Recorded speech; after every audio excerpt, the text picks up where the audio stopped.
Bonjour à tous, cette émission est aujourd'hui tout particulièrement exceptionnelle. Nous allons recevoir sur notre plateau des vedettes du petit écran. Ils comptent parmi les animateurs les plus populaires de France et ils vont venir dans un instant nous expliquer pourquoi ils ont fait le choix de faire de la télévision. Ils travaillent tous sur des chaînes concurrentes. Il est donc extrêmement rare de les voir assis côte à côte sur un même plateau de télévision. Nous allons recevoir dans quelques instants Michel Drucker, Jean-Pierre Foucault, Pierre Bellemare, Jean-Luc Reichmann et Séverine Ferrer. Nous avons également essayé de leur faire une surprise puisque nous avons invité 5 de leurs proches et grâce à eux, nous essaierons d'en savoir un petit peu plus sur leur personnalité. Et pour commencer, je vous demande d'accueillir nos 2 premiers invités, Michel Drucker et Jean-Pierre Foucault.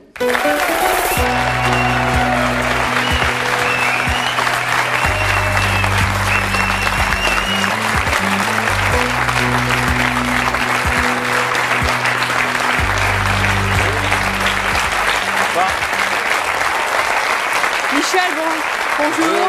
Jean-Pierre, bonjour. Merci vraiment d'être assis côte à côte sur le plateau de C'est mon choix. Oui. Pourquoi est-ce que vous avez fait le choix de devenir animateur télé ? Parce que d'abord, en classe, c'était la formation professionnelle. Moi, je dis toujours qu'en classe, j'étais un petit peu différent des autres parce que je faisais marrer mes copains. Dès qu'il y avait une cause à défendre ou quelque chose à faire, je me levais aux grandes dames de mes professeurs, bien entendu, et de ma famille qui voyaient mes résultats scolaires qui n'étaient pas très, très brillants. Et c'est vrai qu'ensuite, je me suis dit, pourquoi ne pas en faire mon métier ? Il y a eu l'opportunité d'un concours qui avait été lancé il y a quelques années, une trentaine d'années, même un peu plus. Je m'y suis présenté et je l'ai emporté. Et voilà. Vous l'avez gagné. Voilà. Et vous, Michel ? Oh, moi, c'est un hasard complet. Moi, je ne devais pas faire ça. Moi, je suis rentré à la télévision grâce au service militaire. C'est pour ça que je dis que je ne serai jamais antimilitariste. J'ai terminé mon service militaire dans l'armée de l'air à 300 mètres de la rue Cognac-G, qui était la rue mythique de l'époque. Donc, je suis rentré à la télé par hasard. Vous avez vu de la lumière, vous êtes rentré ? Presque. Je postais le courrier du colonel entre la tour Maubourg et la rue Claire. Ceux qui connaissent ce quartier, je passais derrière la rue Cognac-G. J'avais 20 ans. J'ai réussi à me faire pistonner pour visiter les studios. Je devais rester une journée et j'y suis depuis 36 ans. Mais c'est un hasard que vous ne regrettez pas ? C'est un hasard complet. Mes parents ne comprenaient rien. Ils n'ont même pas été au courant. Ils ont hurlé quand ils m'ont aperçu un jour à la télévision. Et le patron de l'époque, Raymond Marcillac, était tellement effondré de me voir à 21 ans à la télévision qu'il a appelé, il a demandé les renseignements. Et mon père a appelé Raymond Marcillac en disant « Je suis le papa de ce jeune imbécile que vous avez mis à l'antenne. Il n'a pas fait d'études, il fait des fautes de français, des fautes de syntaxe, des fautes d'orthographe. C'est un danger public, vous êtes fou de l'avoir engagé. » Et Monsieur Marcillac, qui a maintenant 80 ans, mais qui est toujours en pleine forme, vous racontera l'anecdote. Il m'a dit, je me souviendrai toujours du coup de téléphone d'un petit médecin de campagne de Normandie me disant, je suis le père du jeune inconscient que vous avez présenté. À l'époque, j'étais à côté, au journal télévisé de 13h, à côté de Georges Decaune. Donc c'est le hasard complet, parce que moi, je voulais remplacer mon père, je voulais être médecin.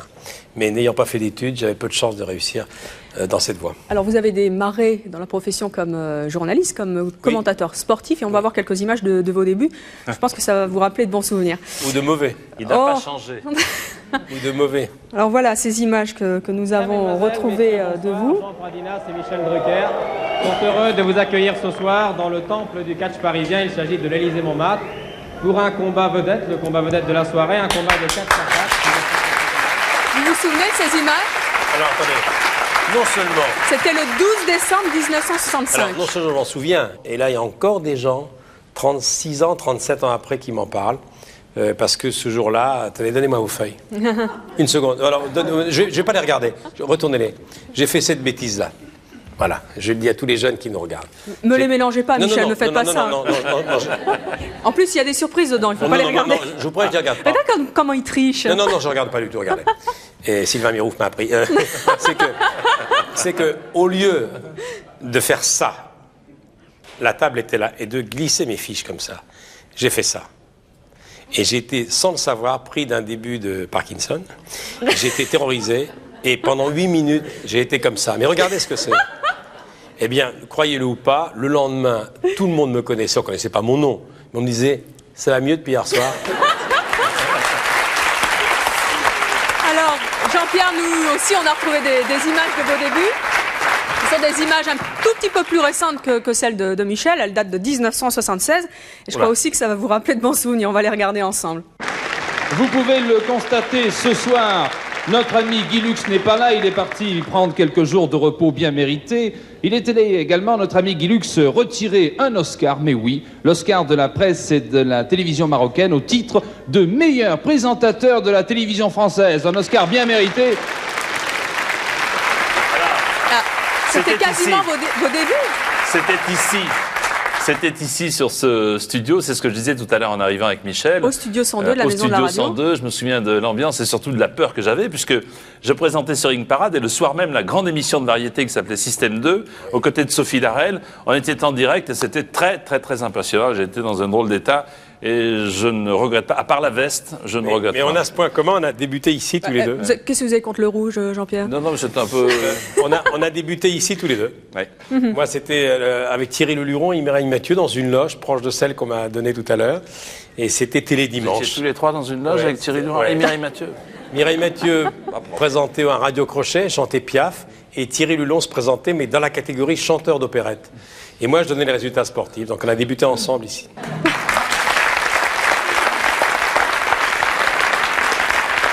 Avant que quelqu'un du public ne vous pose la question, vous n'avez pas dû coucher pour faire de la télévision?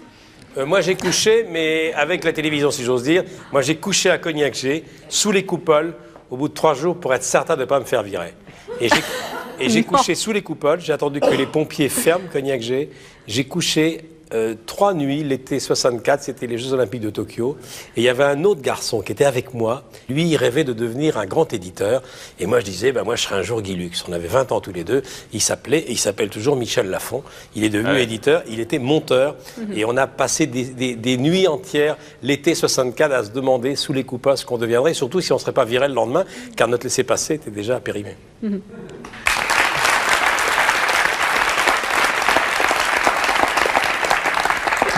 Bonjour Sylvain. Est-ce que vous avez des conseillers sur votre look, sur votre image? Moi, c'est Jean-Pierre Foucault, mon conseiller. Moi, très honnêtement, c'est Michel Drucker. Ça, vous êtes habillé un peu pareil. Il est arrivé tout à l'heure avec une cravate. J'ai dit, si tu n'enlèves pas ta cravate, je sors la mienne. Donc, on s'est mis d'accord, on a signé un protocole, bien entendu. Et non, moi, je crois que... il faut pas être une génération qui n'a pas de styliste. Voilà, il ne faut pas être différent de ce qu'on est dans la vie. On vous a donné des conseils au début de votre carrière sur le look qu'il fallait adopter? Moi, c'était ma mère. Ma mère voulait que je sois en cravate tout le temps à la télé. Sinon, je me faisais engueuler. Alors, j'ai mis une cravate pour faire plaisir à ma mère. Voilà. Moi, on ne m'a pas donné de conseils, pour preuve la veste rouge que vous avez vue tout à l'heure. Ah bah arrêtez avec le rouge. Ça vous va très bien. Merci Jean-Pierre. Non, je crois que ce qui est important dans notre métier, c'est d'être les mêmes à la ville qu'à la scène. Et donc c'est pourquoi moi je m'habille à la télévision comme j'aurais tendance normalement à m'habiller dans la vie. Et respecter, Michel a raison, et sa mère avait raison, respecter le téléspectateur, car nous entrons chez vous, et la moindre des corrections lorsqu'on va chez vous, c'est d'être, me semble-t-il, bien habillé. Quelle qualité enviez-vous à l'autre? Moi, j'ai beaucoup envie à Jean-Pierre. Et vas-y, Jean-Pierre, vas-y. À deux animateurs ensemble. Vas-y. Je pense qu'il n'y a pas de mystère. Si les uns et les autres sommes là depuis quelques dizaines d'années maintenant, ça a une signification. Voilà ce que je trouve comme qualité à Michel. Je renvoie le compliment. Je veux dire, il est là depuis aussi très longtemps, Jean-Pierre. Il a fait une très longue carrière. Beaucoup radio, moins que toi, télé. quand même. 30 ans, non 30 ans. Moi, ça fait 34 ans. Oui. C'est ça, 34, et moi 36, on se suit pratiquement. Et non, moi je lui ai envié pendant longtemps, et maintenant ça y est, j'ai réglé ce problème. Je lui ai envié sa Provence. Je lui ai envié la région d'où il venait, car moi je suis originaire de Basse-Normandie, et je rêvais, quand j'allais commenter des matchs de foot à Marseille, je dis quel pays quand même, la Provence, il y a peut-être un peu de Mistral, le ciel est bleu, et j'ai réglé ce problème, car j'habite maintenant pas loin de chez lui, et je suis à nouveau maintenant, j'ai réglé mon problème, je lui ai envié sa région. Alors une question un petit peu plus difficile là maintenant. Quel défaut de l'autre êtes-vous content de ne pas avoir? Alors, moi je veux dire, très honnêtement, je ne trouve aucun défaut à Michel, mais puisque vous me passez la parole, qu'il me soit permis de remercier l'ensemble de l'équipe technique qui réalise cette émission ce soir. Je voudrais également remercier la maquilleuse qui était là, le coiffeur, les cadreurs, le preneur de son et la présentatrice. Et vous, Michel? Il a mis le doigt dessus. Mais ça, c'est l'éducation. Mes parents me disaient, on remercie toujours. Donc, c'est devenu un peu caricatural, mais c'est vrai. Et en plus, s'il n'attenait qu'à moi, si je n'avais pas une garde rapprochée qui me dit, bon, ça va, je continuerai, parce que c'est vrai que je trouve qu'on ne parle pas assez de ceux qui sont derrière à la télévision, mais ça, c'est un autre problème. Et que mes grands copains, mais je suppose qu'ils partagent ces amis, la plupart de mes grands copains à la télévision sont derrière les caméras. Mais il n'y a pas un défaut que vous êtes bien content de ne pas avoir, Michel? Non, moi je trouve que Jean-Pierre, il a, d'ailleurs c'est pas par hasard si c'est à lui que TF1 a demandé d'essayer de voir où on peut trouver les talents de demain, puisqu'il sillonne la France depuis déjà plusieurs mois pour sélectionner des jeunes. Il a exactement ce qu'il faut pour faire une carrière d'animateur très longue. C'est-à-dire, d'ailleurs, je crois que c'est Francis Bouygues, qui n'est plus là, qui aimait beaucoup Jean-Pierre. Francis Bouygues, un jour, m'a dit j'aime bien les gens ronds. Et, tiens, il t'avait dit ça également. Il m'a dit... Ouais, c'est ça, ouais. Je crois qu'il avait dit ça, non? Il m'a dit, je vous aime bien parce que vous êtes un horizontal. J'aime pas beaucoup les verticaux, j'aime bien les horizontaux. Et en tout cas, pour me dessiner, il suffit d'avoir un bon compas. Non, mais Francis Bouygues ne se trompait pas. C'est vrai qu'il a fait de bonhomie dans lequel se retrouvent les gens, c'est clair, quoi. Très, très clair. Quelles sont les anecdotes les plus incroyables qui vous sont arrivées au cours de votre carrière? Allez, au moins une. Bah, c'est une anecdote que tout le monde connaît, mais je peux... Oh, bah une que personne connaît, alors. Bah, c'est Whitney Houston et Serge Gainsbourg. En direct. Vous imaginez Gainsbourg qui dit Whitney Houston, I like to fuck you.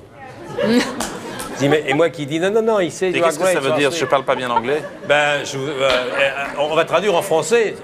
Littéralement, ça veut dire je la sodomiserais bien, quoi. C'est ça. Et à quoi vous avez pensé à ce moment-là? Comme ça. C'était sa première apparition en Europe. C'était la nièce de Dionne Warwick. Sacha Distel, qui connaissait bien sa tante, m'avait dit tu t'occupes bien de Whitney Houston. Elle a 19 ans, sa première télé. Elle est arrivée le jour où Gainsbourg avait promis de bien se tenir. Il a tenu sa promesse jusqu'à 22h10.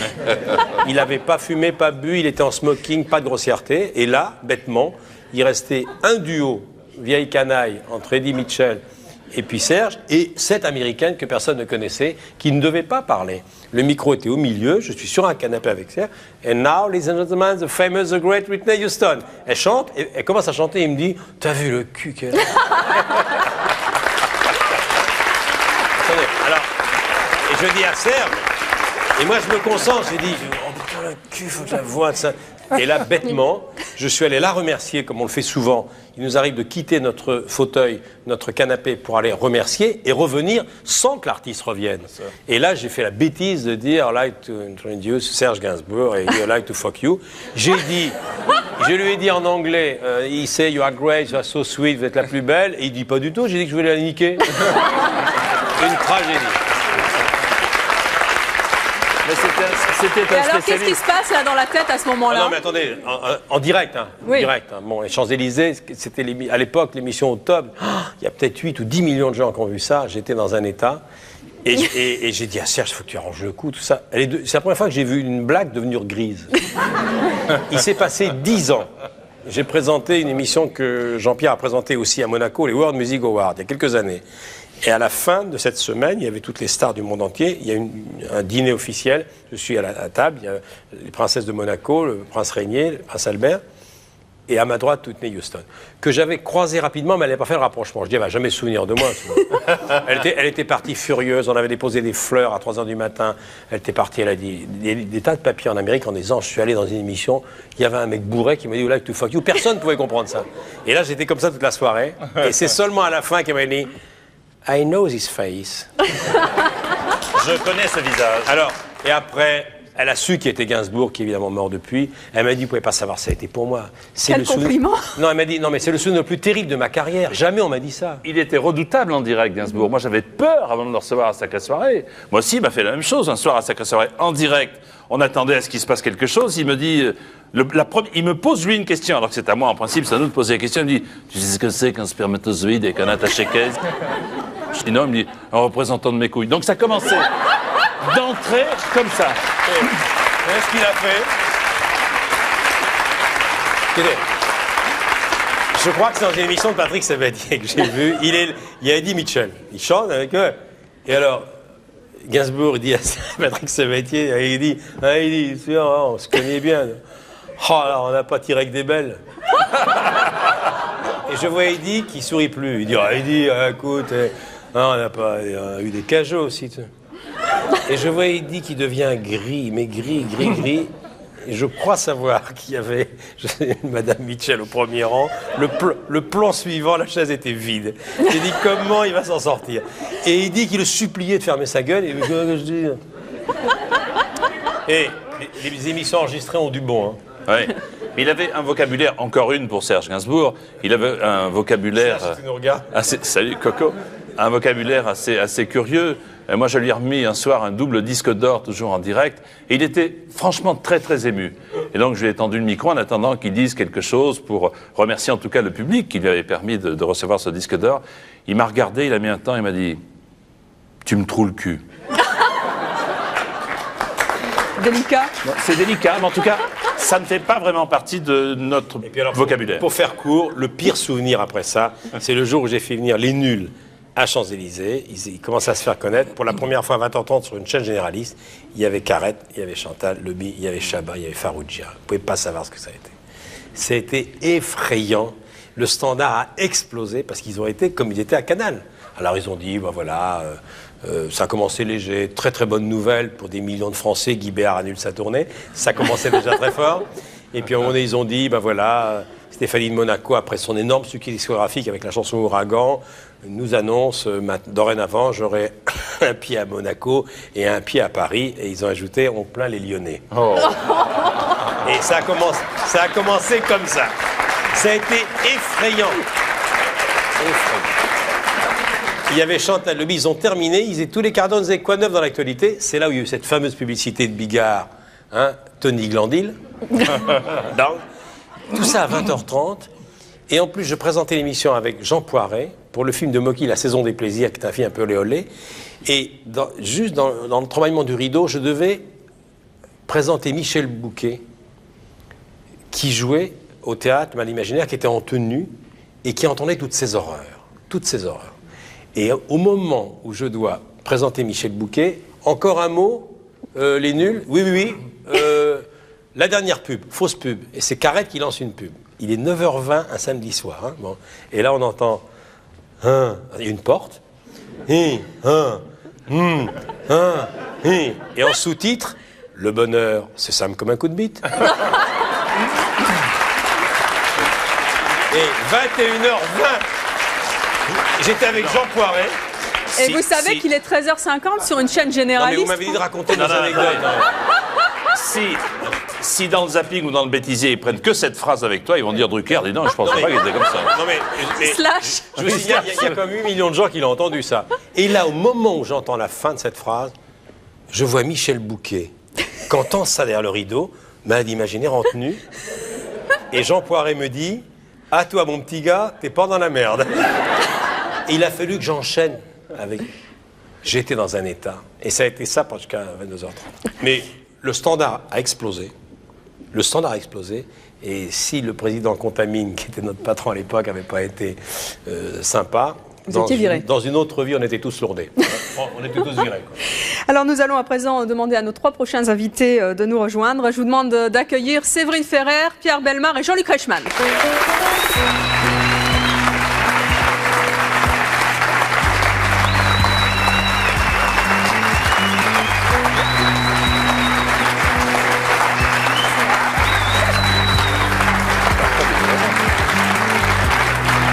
Bonjour Séverine, bonjour Jean-Luc, bonjour Pierre. Une réaction à toutes les anecdotes un peu salaces ils en ont que plein, nous des ont choses comme ça. racontées Vous nos imaginez invités. Pierre avec les grosses têtes, ce qu'il a vécu. Et vous Jean-Luc? Je Aux savais pas amours, qu'il y avait concours d'histoire drôle. Dans nos amours, il y en a qu'un. Oui, dans les amours, il y a des perles. Hein. c'est assez fort. Mais il parle juste de... Vous en avez une petite à nous raconter? Non, une mais perle, il parlait comme dit Michel de Gainsbourg. Je juste fermer la parenthèse. J'ai travaillé très longtemps en radio et moi je viens de Toulouse, je suis toulousain et tout le monde le sait. Et j'ai commencé en radio et au Palais des Sports est arrivé un soir Serge Gainsbourg. Ah. Et j'étais dans une radio dite libre, locale, privée à l'époque et j'étais très fier parce que on m'avait laissé la possibilité d'y aller.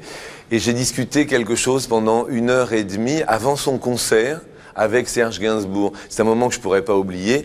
Et il m'a parlé, donc j'étais en train d'enregistrer avec le petit Nagra tout bête.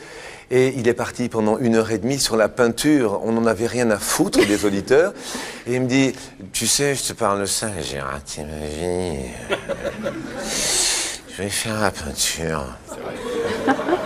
Et mais vous, ce soir, donc, vous avez 7000 personnes au Palais des Sports. Je m'en fous. Et donc, c'était... oui, là, on se bite. Et il me dit une blague du genre, dis-donc, tu connais la différence entre faire l'amour à une femme et faire l'amour à une femme de ménage? Et il y en a une des deux, quand c'est mouillé, tu rentres pas. C'était le genre. Alors, imaginez... Non, on va être censuré à la fin, ça va être XXX. Non mais c'était juste pour clore avec Serge Gainsbourg parce que... On vient de faire 2-3 cadeaux, zapping. Jean-Luc. C'était juste pour clore avec Serge Gainsbourg Bien parce que sûr. c'était intéressant. Parce que quand on est petit animateur de radio locale privée, il vous parle pendant 1h30 de peinture alors que vous voulez juste savoir de Love on the Beat ce qui se passe et ce soir le concert et qu'il termine par ça, c'était juste pour faire cet aparté-là. Alors, on a entendu vos talents d'imitateur à l'instant. Oui. Est-ce que vous êtes capable d'imiter il est les invités excellent, ici excellent. présents? Ouais. Vous êtes capable de le faire? Ouais. Alors on va voir ce que ça donne dans quelques instants. Mais tout de suite, comme chaque jour, vous le savez, nos appels à témoins. Et écoutez bien, c'est peut-être aussi votre choix. Tout de suite.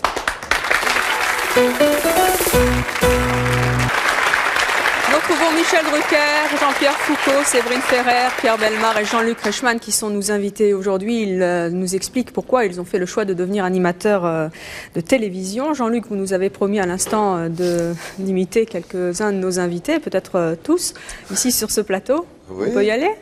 Oui, par exemple, on peut faire Jean-Pierre. Alors, Jean-Pierre, comment ça va? Ça va bien?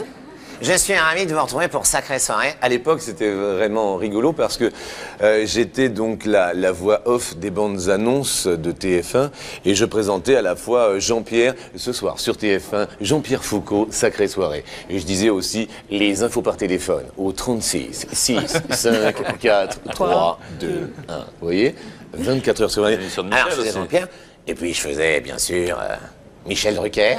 Fantastique, merveilleux. Mais je le fais plus grave, parce que quand ils sont là, c'est toujours assez impressionnant. Oui, présenter Il est assez doué, hein. Star Il 90. a comme une voix qui permet de faire plein de choses. Et alors, quand il fait Séverine, c'est magnifique. vous Eh avez- oui, c'est vrai. Mais papa, il a jamais vu l'émission, alors. Eh oui, je connais pas trop Séverine, malheureusement. Mais quand... non, bientôt, je vais m'y attaquer. Enfin, je fais plus les...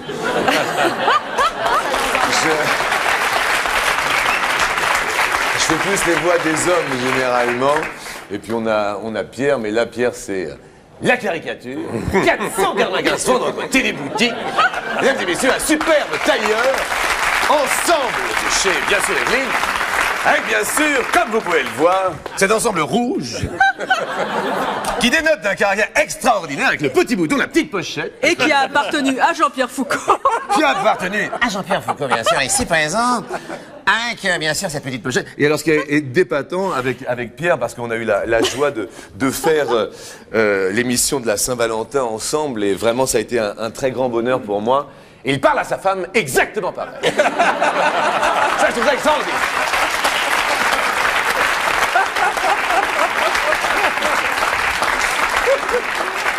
Alors comment est-ce que vous avez débuté tous les deux? Séverine, d'abord. Alors moi, le hasard. C'est-à-dire que j'étais pas du tout prédestinée à faire ce métier.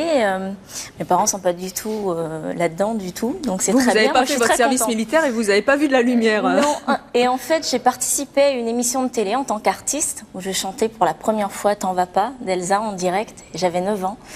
Et à partir de ça, a priori, ma prestation a plu et la productrice de cette émission m'a proposé de faire une émission. Et c'est venu comme ça. Alors Voilà. on a retrouvé pour vous aussi des images de quand vous étiez petite à la télévision. Et bah voilà, je crois que vous allez vous reconnaître et ça va vous rappeler de bons souvenirs. Elle s'appelle Katiana. Moi, je l'aime beaucoup. Je ne la trouve ni trop grande, ni trop petite. Katiana. Alors ça, Séverine, c'était à La Réunion. Ce sont des images d'RFO. Vous aviez quel âge là? J'avais 9 ans. C'était sur Antenne Réunion. C'était une émission. C'était ma première émission qui s'appelait Séverine Club. Déjà? Oui, bah oui. Et à l'époque, elle était mini-miss. Oui, C'est là où je l'ai rencontrée. tout à fait, parce qu'on a une petite anecdote entre Michel et moi. Laquelle? J'étais sûr de ça. Les photos ensemble. C'est vrai. Je l'ai rencontrée à La Réunion, elle avait 9 ans. Et vous aviez senti déjà chez Mais Séverine elle était déjà l'idole de Lille, hein, attention. Hein. Tout le monde avait l'œil sur elle, elle avait déjà des couvertures, elle était mini-miss, c'est ça? À l'âge de 7 ans. À l'âge de 7 ans, elle était Miss. Et puis voilà, et quand je l'ai revue sur M6, j'ai pas été vraiment étonné parce qu'elle avait quand même tout ce qu'il faut, quoi. Et je crois qu'on peut même vous revoir. Ouais, Merci, merci, Ah, merci. moi, je suis C'est vraiment vrai. choqué Elle la est charmante, faculté de quand même. Michel, franchement. C'est vrai. Je crois qu'on peut, oui. Et puis les gens qui nous regardent un peu partout dans l'océan Indien, par RFO, etc., sont très très fiers d'elle. Voilà. Alors on va vous revoir chanter Oh là là. dans quelques instants. Bah oui.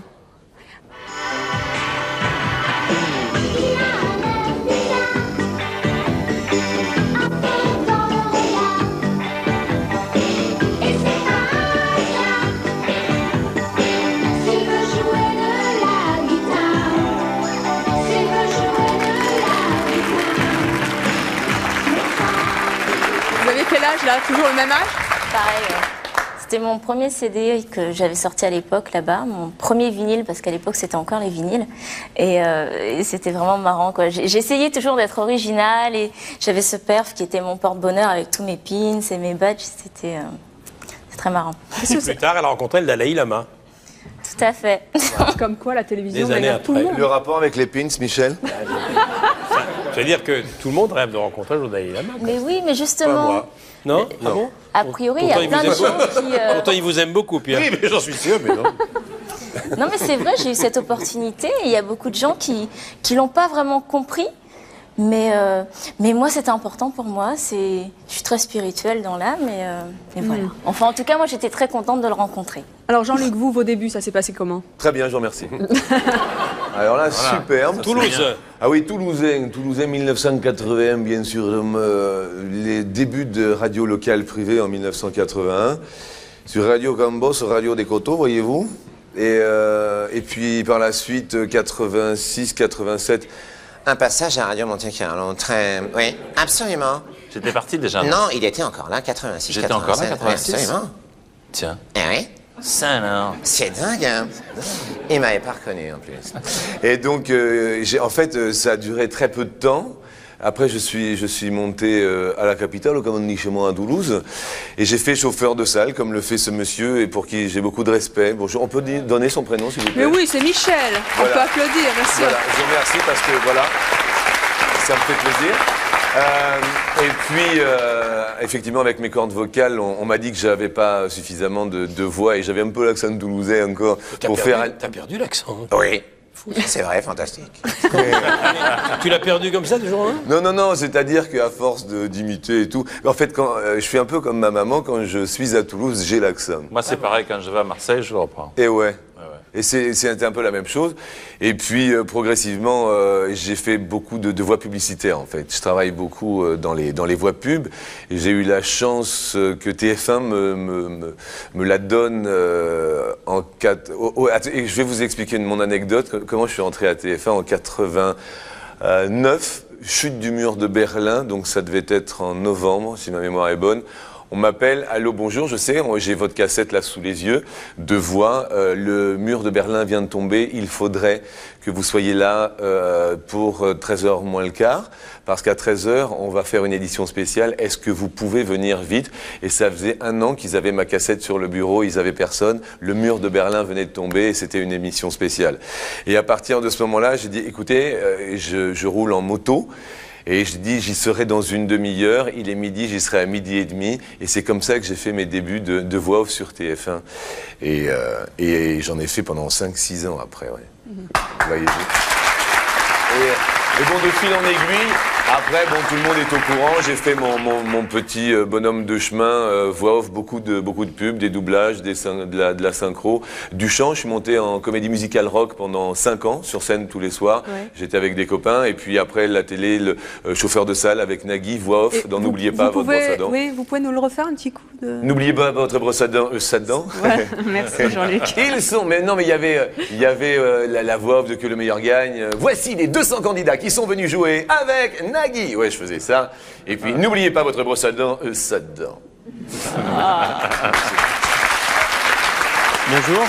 Bonjour. Ma question va être un petit peu moins heureuse, là. Je voulais savoir si vous aviez conscience d'être en tant qu'animateur sur un siège éjectable. Est-ce que l'audimat pour vous est un stress? Et si oui, comment gérez-vous?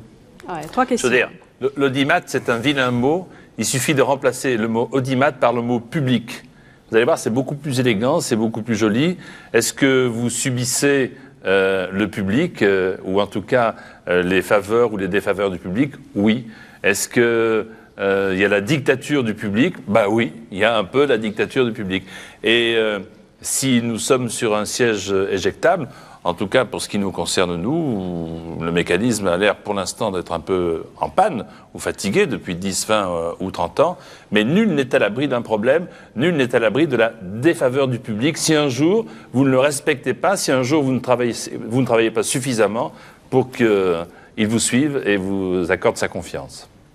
Michel. C'est le jeu. C'est vrai, quand on fait la télévision, surtout à 20h30 ou en access prime time, il vaut mieux avoir un maximum de public devant l'écran. C'est vrai que c'est moins stressant de faire une émission à minuit et demi, mais lorsqu'on est à 20h30, Pierre Bellemare a animé, continue à animer des émissions qui s'adressent à un public populaire. Et c'est vrai que c'est le public qui décide, hein. Ça c'est clair. Alors c'est vrai que pendant des années, il n'y a pas eu ça. Il n'y avait pas eu, maintenant la télécommande, c'est vous. Enfin, c'est vous qui décidez si on doit rester ou pas rester. Il faut s'habituer. Dire que c'est pas stressant serait faux. Il y a des moments le matin, on se dit, oh là là, pourvu que la courbe soit bonne, que les quarts d'heure soient bons, y compris dans le service public. C'est encore plus vrai sur une chaîne qui est financée à 100% par la pub. Mais il faut vivre avec. C'est vrai que c'est stressant, pardon, mais le lendemain matin de l'émission, moi, pour ce qui me concerne, c'est la première chose que vous regardez le à dimanche 9h30 du matin, même si c'est le samedi ou le dimanche 9h20 ou 9h25, j'appelle toujours la même voix, et au son de la voix de mon interlocuteur, je sais si ça a été correct, bien, exceptionnel ou pas bien du tout. Alors si ça n'a pas été bien, bon, on raccroche, on est un peu démoralisé, mais ça poursuit dans les 2 heures qui viennent, parce qu'on vous envoie sur votre fax le détail du désastre. Vous avez le quart d'heure par quart d'heure. Ou du triomphe. Ou du triomphe. La courbe, les cibles qu'on devait toucher, qu'on n'a pas touché. De minute par minute. De minute à minute. Donc souvent, le dimanche, il n'est pas très gai, mais bon, on se dit, on fera mieux la prochaine fois. Ouais, mais il y a aussi une bonne dose d'excitation. Moi, je suis joueur. À un moment donné, il y a quand même, on fait de la télé, il y a une certaine dose d'excitation. Autrement, on la ferait pas. Je trouve que c'est intéressant, à un moment donné, on prend des risques au quotidien. On est excité par ce phénomène d'audimat. Ça marche pas. Moi, j'aime bien l'adrénaline aussi. Rendez-vous dans 10 ans. Ouais. Alors Pierre, on va revenir sur... Moi, je suis d'un autre monde. Oui, non, mais c'est vrai, non, sans blague. Alors justement, puisque vous parlez d'un autre monde, je voudrais qu'on voit tout de suite des images. Pierre, parce que... Pierre, on a, tous les trois, on a connu les deux systèmes. Oui, mais quand même, non, quand tu as commencé ta carrière, tu pouvais te voir à la télévision. Moi, pas. Non, c'est important de savoir que moi, j'ai fait de la télévision sans me voir. Sans poste. C'était sans poste, j'avais pas de poste du tout. C'était en 54, il n'y avait pas de poste à la maison, donc personne ne me voyait dans ma famille. Souvent, on dit qu'on fait ça. Les gens qui n'ont pas de succès, on dit qu'ils font une émission pour leur famille. Moi, je faisais même pas une émission pour la famille, puisque ma famille ne l'avait pas. D'autre part, il n'y avait aucun moyen d'enregistrement de l'image à l'époque, strictement rien. Il y avait le kinéscope, mais qui était réservé uniquement aux grandes dramatiques. Le kinéscope, c'est une caméra qui filmait l'écran. Oui, mais en aucun cas pour nous. Donc, il n'y avait aucune trace de ce qu'on faisait, strictement aucune. Hein. Si bien que le lendemain, on était là en train de demander l'avis de quelques personnes qui avaient vu par hasard cette émission. Passer dans le studio. Voilà. Donc, l'audimat, tout ça, c'était totalement inconnu. Alors, justement, on a retrouvé des images, pas de 54, mais de 58. C'est pas si loin que ça. Il y a déjà beaucoup de monde. C'était naturellement la tête et les jambes. On va regarder ça tout de suite. Oui. Monsieur Maury, très très vite, énumérons les dizaines de télégrammes que j'ai là entre les mains qui vous sont arrivés, dizaines de télégrammes d'encouragement. Je vois le docteur Cornu. Là, je ne sais pas, c'est pas signé. Je vois monsieur Palissard. Alors ça se passait dans la banlieue parisienne, sur le vélodrome de Pantin. Si je ne me trompe, il y avait un vélodrome à l'époque. Alors Pierre, quand vous voyez comme ça sur les images, est-ce que vous vous souvenez des petits trucs, des gris-gris, de superstitions qu'on peut avoir quand on est présentateur avant de rentrer en plateau? Est-ce que vous l'avez été superstitieux? Du tout. Je ne suis pas du tout superstitieux. Et vous, Jean-Luc? Moi, j'ai des caleçons fétiches. Continue, voilà. Hein. Voilà. Et là, c'est quoi votre caleçon fétiche pour aujourd'hui? C'est un string panthère. Merci Michel. Je suis désolé, je partage la loge avec Michel. Et oui, non, j'ai des caleçons fétiches, des dessous fétiches. Et si vous les oubliez, qu'est-ce qui se passe? Non, c'est pas grave, mais je les teste, parce que j'en change, imaginez-vous. Ah oui. Je t'aide, tu vois, celui-là. Alors, une collection formidable. Vous les connaissez, Michel? Attends, Bien sûr. Michel, attendez. Bien sûr, c'est moi qui l'ai offert. C'était un petit peu mon parrain, quelque part. Non, je les teste, et puis... ce qu'il y a de drôlement bien, c'est que le soir, en rentrant, je leur dis « Ah, t'as bien travaillé aujourd'hui, vous voyez, c'est comme ça. » C'est bien de parler à son caleçon. Attendez, après c'est le très boulot. important. J'en doute pas. Mais il a 2 psys, hein. Il a 2 psys à l'année, hein. Vous, Michel, vous avez des... Moi, il faut que je parle avant, parce que je suis un traqueur, je suis un anxieux. Il paraît que ça se voit pas, je sais pas comment je fais pour le cacher. Donc, je suis très, très anxieux, toujours. Vous parlez à qui? Je m'habitue pas. Il faut que je parle aux gens autour de moi, à la maquilleuse, aux assistants, à Eric, assistant qui est toujours avec moi. Je lui demande conseil. Je suis quelqu'un de très angoissé et je me suis jamais habitué à la dangerosité, comme on dit, de l'instrument. Mais une fois que c'est commencé, ça y est, je me jette à l'eau. Mais je suis très anxieux, je le reconnais. Moi, c'est le contraire, je ne parle pas. C'est curieux, mais pendant 40 minutes, 50 minutes avant l'émission, je ne parle pas, parce que dans la tête, je revisite l'émission, je revisite les interviews que je vais pouvoir faire, la mécanique qu'il va falloir assurer, et puis comme Michel, après, une fois que c'est lancé, c'est lancé. Et vous avez un petit truc avant d'entrer en plateau? Pas du tout, non. Il y a une poussée d'adrénaline, c'est les 40 secondes du générique, et une fois qu'il y a le rouge, ça y est, c'est parti, on oublie. Moi, je caresse beaucoup mon chien avant. Ah. Mon chien est toujours avec moi, il est dans une loge derrière. Vous auriez dû ramener. Mais non, parce qu'il est sur son portable. Là. Mais sinon... J'ai toujours mon chien avec moi et je caresse mon chien. J'ai besoin de croiser le regard de mon chien avant qui me rassure. J'ai un chien extrêmement brillant qui est un intellectuel, qui parle plusieurs langues et qui me dit toujours ça va bien se passer, il me fait réciter mes fiches, tout ça. Le mien nous regarde, il est en vacances dans le midi. Vous aimez votre chien, Michel? Vous voulez si quelqu'un veut chercher mon chien dans la loge... vous la faire souvent, celle-là. Oh bah, j'adore, je suis fou, bien sûr. Aimez-vous les chiens? La réponse, oui, bien sûr.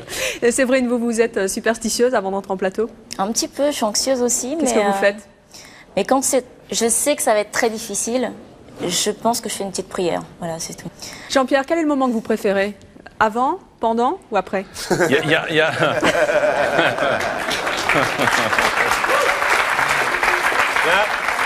Là, vous nous provoquez, là. Hein. Voulez-vous recentrer le débat? Nous parlons de quoi, là? De la télévision. Bien sûr. Télévision. Il y a franchement un moment qui est d'une intense jubilation, c'est, je vous le dis, le générique. Hein. Ce sont les 40 secondes qui précèdent l'émission, lorsque l'émission est faite en direct. Hein.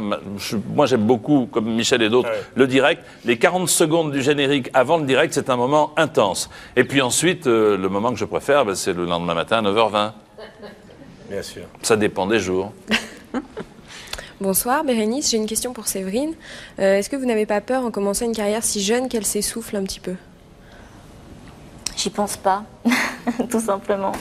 Non, c'est vrai que je vis le moment présent et au jour le jour. C'est pour ça que j'ai choisi ce métier, mais peut-être. Mais en tout cas, non, je préfère ne pas y penser et avancer tant que ça marche. Et puis après, tant pis, je me retournerai sur autre chose. Est-ce qu'il y a des tics de langage qu'on a essayé de vous faire gommer au début de votre carrière? Oh, on a tous des tics. Pierre, vous aviez des tics? Vous avez des tics? Oui, sûrement, j'ai sûrement des tics, plein de tics. Oh là là, je suis bourré de tics. Ah, il y a plein de tics. Mais je les connais pas, c'est ça la non, mais montage. est-ce qu'il y a un mot? collier. Comment? Un mot qui revient? Non. Oui, sûrement. Tiens, celui-là. Sûrement. Sûrement? Ah oui. Sûrement, c'est un mot qui revient souvent. Ah oui. Ah, sûrement. Vous allez sûrement apprécier cet objet que j'ai là dans la main. Non, mais... Vous allez... de 1943. Sûrement, absolument sûrement. C'est ça qui est intéressant. Oui. Non, un modèle unique, oui. sûrement unique. Qu'est-ce que tu fais comme fixette sur les caleçons, toi, c'est dingue.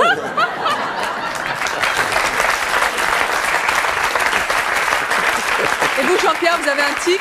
Alors, je suis content que vous me posiez la question. Je n'ai aucun tic. Si, moi, il y a des mots... Et je le confirme. Moi, il y a des mots...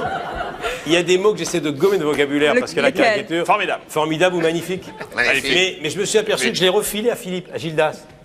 Tiens, regarde. Ah, viens Olga, on va être à l'aise. Voilà, c'est votre première surprise. On va faire entrer le chien de Michel. Allez, cherche. Olga, viens là. Olga, viens là. Viens là, Olga, viens là. Voilà. Alors, c'est votre chien qui vous rassure avant de rentrer? J'ai eu beaucoup de chiens dans ma vie, mais je suppose que vous en avez aussi, mais ça, c'est le dernier. C'est Olga, qui est un chien extrêmement brillant, et c'est un chien qui connaît toute la télévision. C'est un chien qui a des tics de langage aussi? Oui, c'est un chien qui n'aboie jamais. Je l'ai jamais entendu aboyer.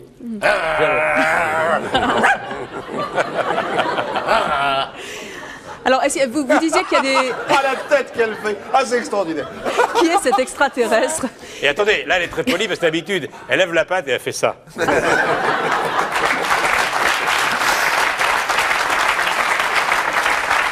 Donc vous disiez qu'il y a des mots que vous essayez de gommer, formidable, merveilleux, magnifique. Ouais, on a tous des tics, évidemment. Et c'est des choses qui font votre popularité ou qu'il faut... Ah, je ne sais pas du tout. Qui font surtout le succès de nos imitateurs. Comme je suis un passionné, moi, quand on est passionné, on a toujours, bon, même si la langue française est très riche, c'est vrai que quand on est passionné, on a toujours tendance à trouver les gens un peu plus formidables qu'ils ne sont, mais je ne regrette pas. Elle s'ennuie, hein. Non. Ben, c'est-à-dire qu'il y a déjà non, tout mais raconté. elle est fascinée par votre tenue. C'est le rouge. Ah ouais. Parce que dans une autre vie, elle a été taureau.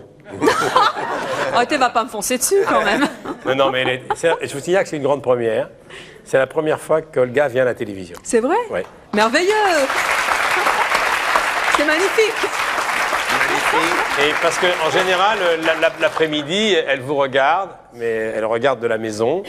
Elle a plusieurs télécommandes parce qu'elle est, Et là, elle se dit, je est la abonnée vois à en vrai, plusieurs c'est ça? bouquets, absolument. Et là, elle se dit vraiment, elle est vraiment rouge, hein, quand même. Hein.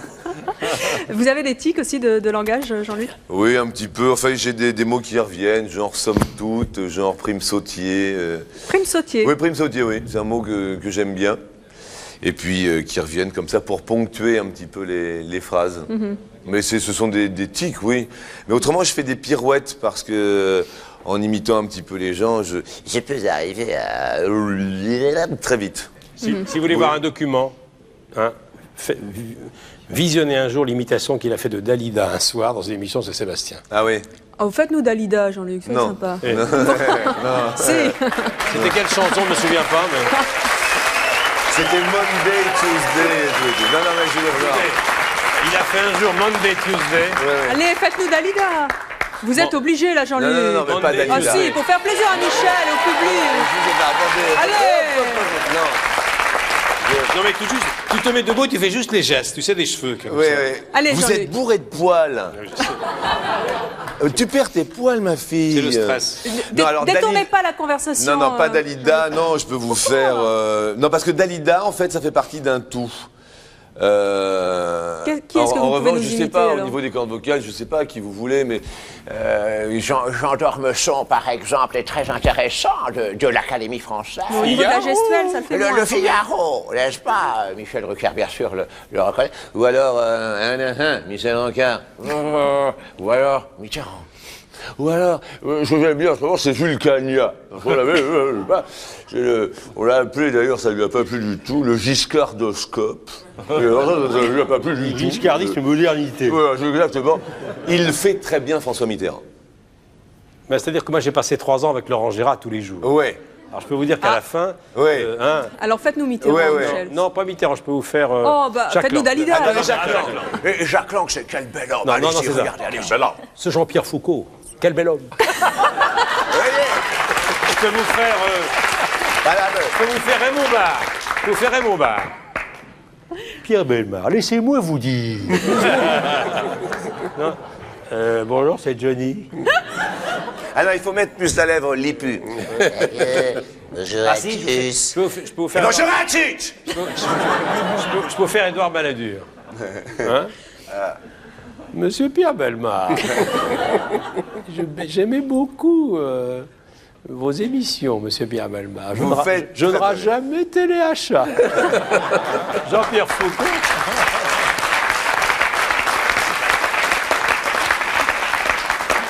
Jean-Pierre Foucault, sacrée soirée. Et c'est vrai, quand on vit tous les jours avec un imitateur, ça déteint. Et Laurent m'imitait souvent Pierre. Il me donnait un coup de téléphone en Gérard et je croyais que c'était Pierre. 584. Tiens, je dis Pierre Bellemare est arrivé. Mais non, abruti, il n'est pas arrivé, c'est moi. Laurent Gérard, c'était le sketch extraordinaire, le plateau des 3 mages, n'est-ce pas? Ah bah, c'est son Il y a spectacle. un mage, 2 mages et le plateau est gratuit, le fameux plateau des 3 mages. Il était extraordinaire, ce sketch. Un petit peu long, non? Oh non, c'est que du bonheur. Hein.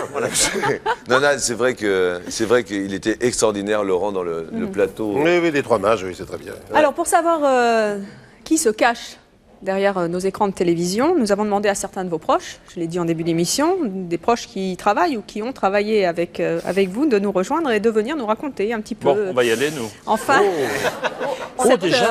cette vérité. Vous ne savez naturellement absolument pas qui nous avons invité. C'est bien sûr l'invité mystère. Une surprise. Et bien sûr. Et dans un instant, les numéros de la chance avec Laurence qui va tirer le magnétoscope.